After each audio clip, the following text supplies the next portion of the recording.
मेहर, मेहर,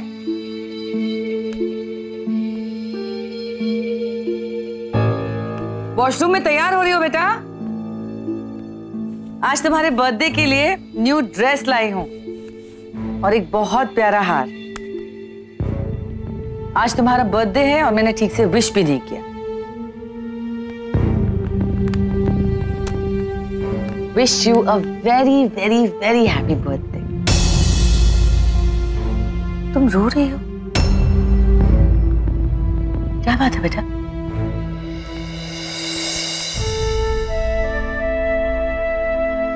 क्या बात है? क्या हुआ? मैं नीचे नहीं जा सकती।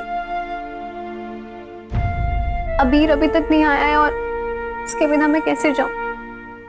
माँ, मैं जानती हूँ कि ताई जी और पापा ने बहुत प्यार से मेरे लिए पार्टी रखी है, लेकिन अबीर के बिना मैं नहीं जा पाऊंगी माँ।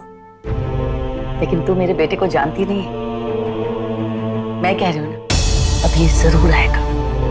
वो तुमसे बहुत प्यार करता है। हाँ, उसको मैंने इतने कॉल्स किए, उसने एक बारी भी नहीं उठाया, और आपको लगता है कि वो आएगा अभी? लेकिन मुझे पूरा विश्वास है अबीर आज जरूर आएगा। माँ, पर मैंने कहा ना, रोना धोना बंद, अच्छे से तैयार होकर नीचे आ जाओ। आज अबीर तुम्हारे साथ होगा, ये मेरा वादा है।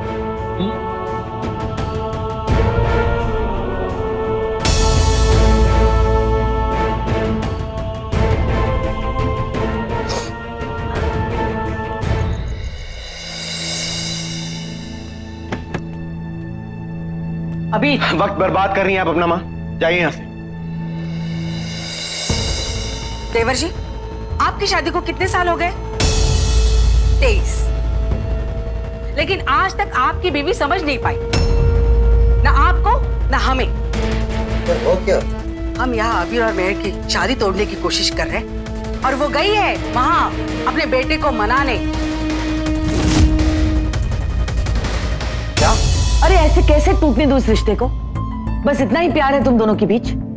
इतनी शिद्दत, इतनी शक्ति और इतनी गहराई है तुम्हारे विश्वास में एक दूसरे के लिए? एक छोटी सी मिसअंडरस्टैंडिंग, एक छोटी सी गलतफहमी ने तुम्हें यहां तक पहुंचा दिया है कि तुम सब कुछ भुलाकर इस रिश्ते को तोड़ने में लगे हुए हो। मैं जानता हूँ माँ, ये सब कुछ इतना आसान नहीं है। मैं खुद भी ये सब कुछ खत्म नहीं होने दे सकता, लेकिन मैं घर भी नहीं आ सकता। अबीर और मेहर का रिश्ता अभी कच्चा है, टूट जाता आराम से, पर नहीं, माधवी का टांग अड़ाना अभी जरूरी है ना। भगवान करे अबीर आने के लिए माने ही ना। माधवी की बेवकूफी की वजह से हमारा प्लान फेल ना हो जाए। अबीर, हर रिश्ता बेटा, चाहे वो दोस्ती का हो, भाई बहन का हो या फिर पति पत्नी का, कभी ना कभी जिंदगी में ऐसे रिश्तों में दरार पैदा हो जाती है। लेकिन इस दरार से डरने के बजाय हमें उससे लड़कर उसे अपनी जिंदगी से दूर निकालना चाहिए। और ये सब कुछ करने के लिए तुम्हारा घर आना बहुत जरूरी है।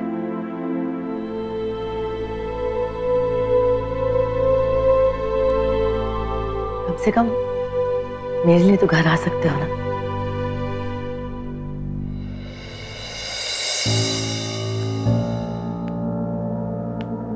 हाँ, रख दो। चलो तुम लोग जाओ, दोनों खाने का बंदोबस्त करो। अरे मेहर बेटा, बहू तू कितनी सुंदर दिख रही है। हाँ, मेरी नजर ना लगे तुझे। चल आजा आजा, सब लोग तेरा इंतजार कर रहे हैं। आ तो सही, यहाँ अकेली क्यों खड़ी है तू? हाँ चल आजा आजा बेटा। हैप्पी बर्थडे बेटा, हैप्पी बर्थडे। ये नया साल आपको बहुत बहुत मुबारक हो, आपकी सारी मुरीदें पूरी हों। गॉड, बस बस बेटे, माफी मांगना चाहता हूं मैं। I'm really very sorry अपने बेटे के बिहेवियर के लिए। आज तुम्हारा इतना इम्पोर्टेंट डे है और वो पता नहीं कहां बैठकर गिटार बजा रहा होगा। बुरा तो मुझे भी बहुत लग रहा है। लल्ला इतना लापरवाह होगा, उम्मीद नहीं थी। लेकिन गलती तो हमारी है ना। हमें तो पता है कि वो शादी से पहले भी ऐसा ही था। उसमें तो कुछ भी नहीं बदला है। धीरे धीरे जिम्मेदार हो जाएगा। वैसे तो उसकी आदत है ऐसे चिड़चिड़ करने की।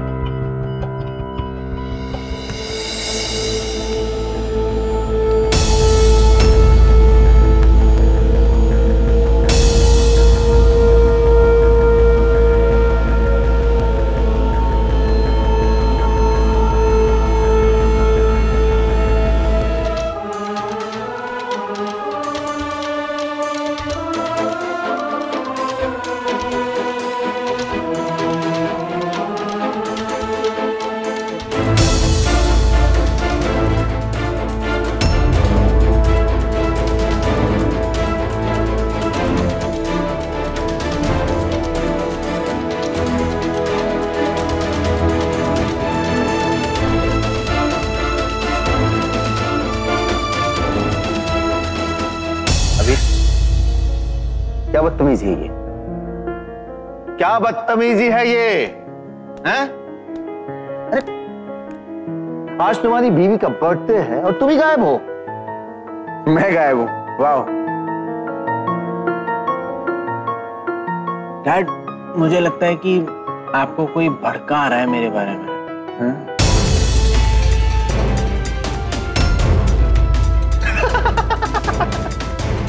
क्या अभी तुम भी बच्चों की तरफ बात पकड़ कर बैठ जाते हो? चलो मेहर, अब तो अबीर आ गया है ना, केक काट ले। हाँ, यही बेहतर रहेगा। हाँ बेटे, आप केक काटो। आ जाओ, आ जाओ, आ जाओ।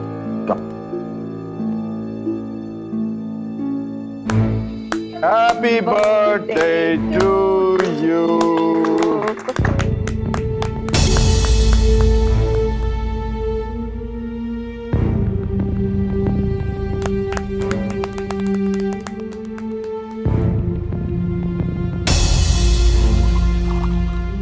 अरे बेटा, हैप्पी बर्थडे बेटा, हैप्पी बर्थडे। Thank you. बेटे, ये खास तोहफा आपके लिए। थैंक यू पापा।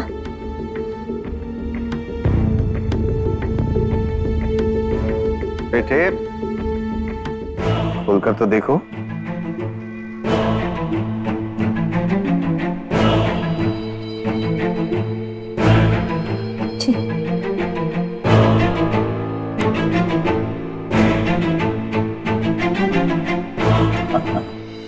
पसंद आया?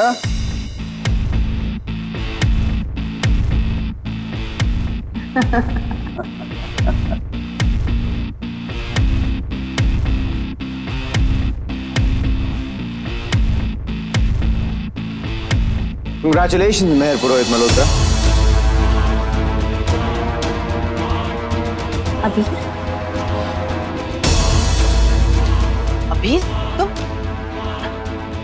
माँ, अब मेरी बीवी का इतना बड़ा दिन है तो एक टोस्ट तो बनता ही है ना। आप सब शायद जानते नहीं होंगे कि मेरी वाइफ कॉलेज में टॉपर थी। इनफैक्ट कॉलेज में ही नहीं, ये तो जो भी करती हैं उसमें टॉपर ही होती है, चाहे वो कॉलेज हो या असली जिंदगी। अभी तो मेरे डैड की फेवरेट है। सही कह रहा हूं ना डैड?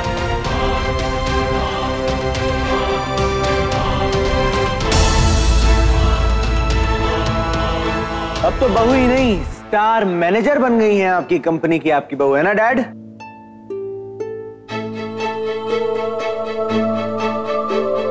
और सैलरी भी यही कुछ 2 लाख रुपए। अरे भाई, कोई है जिसकी बीवी 2 लाख रुपए कमाती हो? मेरी बीवी कमाती है। क्या बात है। तभी तो मेरी बीवी मेरे डैड की फेवरेट है। कैसे मेरी बीवी ने मेरे डैड की कंपनी को दोनों हाथों में संभाल रखा है। अपने डैड के जो सपने मैं पूरे नहीं कर पाया वो मेरी बीवी पूरा कर रही है।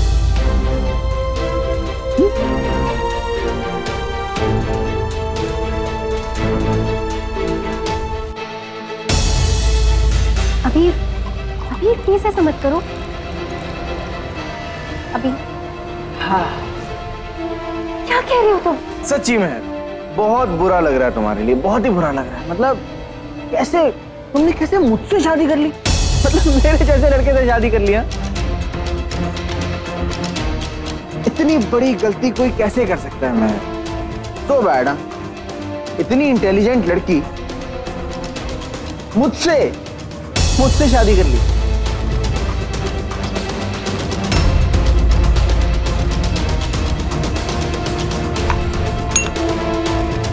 बर्दाश्त नहीं हो रहा ना बेबी, लेकिन यही सच यही है कि हमें शादी करनी ही नहीं चाहिए थी, क्योंकि हम लोग किसी भी एंगल से एक दूसरे के लिए बने ही नहीं ना। अरे 1 महीना हुआ शादी की और ऐसा लगता है जैसे 50 साल बीत गए हो। क्योंकि तुम्हारी प्रायोरिटीज अलग है, मेरी प्रायोरिटीज अलग है। तुम अपनी जिंदगी में सिर्फ पैसा, जिम्मेदारियां, काम, ये सब कुछ सोचती हो। अबीर बस बेटा बस। यार मैं जीना चाहता हूं और तुम उसे बदलना चाहती हो। अभी थोड़े दिन और निकलेंगे तो तुम मुझे सिखाना शुरू कर दोगी। ए फॉर अबीर, बी फॉर बंदर, नाच जबूरे। रोको इसे, क्या बोल रहा है? नाचू। तुम फिर मुझे अपने इशारों पे नचाना भी शुरू कर दोगी। ये मैं होने नहीं दूंगा, ये मैं होने नहीं दे सकता। नहीं बेटे, तुम मत रो। महर प्लीज, अभी ये क्या कर दिया तुमने? रुला दे उसे। पुरोहित, हम दोनों एक दूसरे के लिए नहीं बने।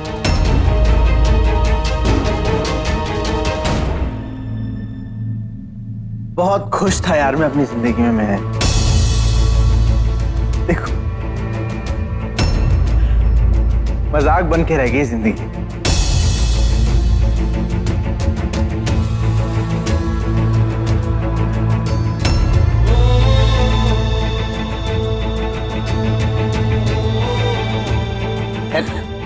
महर, लो टीचर जी को गुस्सा आ गया। ये क्या कर रहे हो तुम? क्यों कर रहे हो तुम ऐसा महर के साथ? पत्नी है वो तुम्हारी और इतना प्यार करते हो तुम उससे, लेकिन फिर भी ऐसी बातें करके उसका दिल दुखाने में क्या मजा आ रहा है तुम्हें? इसी वक्त जाओ, जाकर माफी मांगो उससे। मैं माफी उससे? उससे माफी मांगना तो क्या मां, मैं उसके आसपास भी नहीं रह सकता, उससे अपने आसपास आने भी नहीं दे सकता। उसके आसपास जाता हूँ ना तो ऐसा लगता है जैसे वो जलते हुए अंगारे हैं और उसमें से धुआं निकल रहा है और उसके साथ मुझे कमरे में बंद कर दिया गया है और मेरा दम घुटता है। मां, मैं और उसके साथ नहीं रह सकता। आप ही संभालिए अपनी बहू, मैं तो चला। और हाँ, ये थक गए होंगे ना डैड, खाना वाना खा लीजिए। Good night everyone. अबीर मेरी बात सुनो। लल्ला, तू कहीं नहीं जाएगा, ये तुम्हारा घर है, तू यही रहेगा। हाँ, तुम्हें अगर तुम्हारे कमरे में नहीं जाना है ना तो ठीक है, तुम मेरे कमरे में जाओ। माधवी जाओ, इसे ले जाओ मेरे कमरे में। मैं अपने आप जा सकता हूँ। Thank you.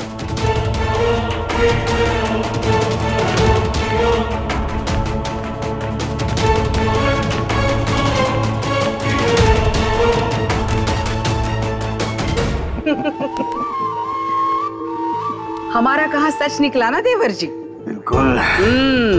जवानी के जोश में लिए हुए फैसले अक्सर होश में आने के बाद बोझ लगने लगते हैं।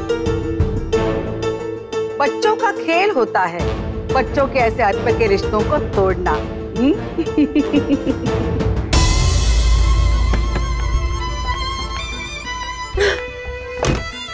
सच्ची में बहुत बुरा लग रहा है तुम्हारे लिए। तुमने कैसे मुझसे शादी कर ली? मतलब मेरे जैसे लड़के से शादी कर लिया? सच यही है कि हमें शादी करनी ही नहीं चाहिए थी, क्योंकि हम लोग किसी भी एंगल से एक दूसरे के लिए बने ही नहीं ना। तुम अपनी जिंदगी में सिर्फ पैसा, जिम्मेदारियां, काम, ये सब कुछ सोचती हो। महर पुरोहित, हम दोनों एक दूसरे के लिए नहीं बने।